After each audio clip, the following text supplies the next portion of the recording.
হাসো হাসো, সে তো হাসবেই। বাপমার দেওয়া এত বছরের নাম তো এখন আমি হঠাৎ করে বদলাতে পারবো না। বসুন বসুন, আসলে আপনি তো মোটেই খুব একটা লম্বা নন, তাই এমন নাম শুনে ওরা। সবই আমার এই পোড়া কপাল বান্টুল বাবু। শুনুন, আমি ছিলাম গজধরপুরের সব থেকে লম্বা মানুষ। আমার হাইট ছিল প্রায় 6 ফুট 4 ইঞ্চি, কিন্তু এখন আমি ঠিক তার উল্টো হয়ে গেছি, 4 ফুট 6 ইঞ্চি। এ বাবা, কেন, কেমন করে? সেটাই তো বলছি, জিন জিন। আমি এক জিনের কবলে পড়েছি। জিন? হ্যাঁ, জিন। আলাদিনের আশ্চর্য প্রদীপের সেই জিন? সেই জিনটা না, তবে ওই জিনটারই বংশধর হবে। আমাকে ব্যাপারটা একটু খুলে বলুন তো, আমি তো কিছুই বুঝতে পারছি না। সেটা বলতেই তো এত দূর থেকে ছুটে এসেছি। আমার ঠাকুরদা ছিলেন গজধরপুরের জমিদার। আমি অবশ্য ওসব জমিদারি দেখিনি, জন্ম থেকেই দেখেছি শুধু আমাদের ভাঙাচোরা জমিদার বাড়িটাকে। শুনেছি আমার দাদু নাকি বেজায় বাজে খরচ করতেন, সারা গজধরপুরের মানুষদের টাকা পয়সা দান ধ্যান করতেন, এভাবেই জমিদারি লাটে ওঠে। আমার বাবা চলতেন জমিদারির দামি জিনিসপত্র খাট পালঙ্ক বিক্রি করে, আর আমি এখন চলি অবশিষ্ট কিছু যা জায়গা জমি আছে সেখানে চাষবাস করে। বুঝলাম, তা আপনি লম্বা থেকে এমন বেঁটে হয়ে গেলেন কিভাবে? সেটাই এবার বলছি, শুনুন। মাসখানেক আগে আমার বেশ কিছু টাকার দরকার হলো। ভাবলাম দেখি এত বড় বাড়িতে মূল্যবান কোনো জিনিসপত্র বেঁচে টেচে আছে কিনা। যেমন ভাবা তেমনি রাতের বেলা উঠে বাড়ির বন্ধ ঘরগুলোতে ঢুকে দেখতে লাগলাম। এ ঘর ও ঘর খুঁজতে খুঁজতে বহুদিন বন্ধ থাকা একটা ঘরে ঢুকেছি। ইস, এই মূর্তিটা বিক্রি করলে ভালো দাম পাওয়া যেত, কিন্তু এই হাত ভাঙা মূর্তি আর কে কিনবে? দূর, কপালটাই খারাপ, কোনো জিনিসই আর আস্ত নেই। এবার কি করি আমি? এটা কি?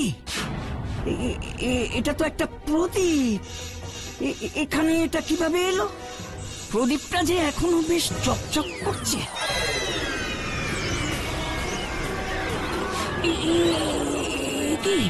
কি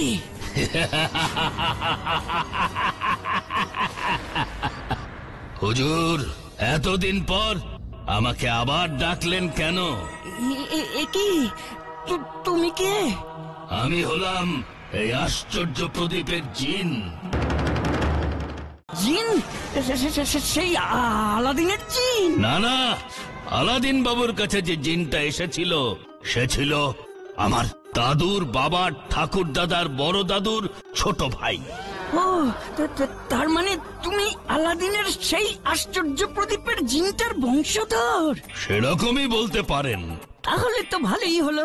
তাহলে তো তুমি এখন আমার সব হুকুম তামিল করবে, যা চাইবো তাই এনে দেবে। না না, দিনকাল বদলে গেছে, এখন সবকিছু অত সহজে পাওয়া যায় না। তাহলে আর কি, এত বছর পর বাইরে বেরোলাম, খুব খিদে পেয়েছে আমার। এখন কিছু খাবার আনুন দেখি, তারপর খিদেটা মিটলে তবে তো আমি আপনার কাজ করে দেব। খালি পেটে কি আর কাজ করা যায় নাকি?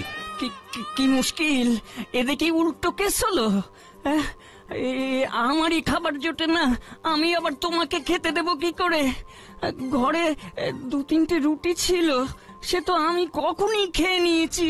ওসব আমি জানি না, আমাকে যখন একবার বের করেছেন খেতে আমাকে দিতেই হবে। এ যে দেখছি মহা বাজে জিন। কি কি? আমি বাজে জিন? একে তো খেতে দিচ্ছেন না, তারপর আবার আমাকে বাজে বলা? জিনকে অপমান! দেখাচ্ছি মজা।